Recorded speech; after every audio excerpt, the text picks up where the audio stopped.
এর আগের দিনকে আমি মেলায় গিয়েছিলাম, তোমাদের দেখিয়েছিলাম কী কী কিনেছি। আর কালকে 99 মার্কেটে গিয়েছিলাম, দেখো কী কী কিনেছি তোমাদের দেখাচ্ছি।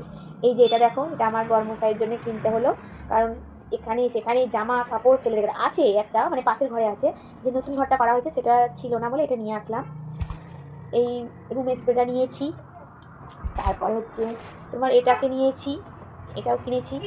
তারপরে হচ্ছে এই যে টেবিল ক্লথ, এটা নিয়েছি। এগুলো হলো তোমার হচ্ছে এই ব্যাগটা নিয়েছি। দাম তো সেরকম না, 99 টাকা, মানে যেরকম দাম তেমন তো জিনিস হবে, আমি খুব ভালো চাইলে তো পাবো না। আচ্ছা, এটা কিনেছি। এই যে একটার সাথে এটা ফ্রি। আর এই ব্যাগটা কিনেছি। আর এটা না, এটা আমার পাস, এর মধ্যে টাকা থাকে, দেখি ক টাকা আছে, বেশি টাকা নয়, এই কটা টাকা আছে। এগুলো কিনে এনেছি।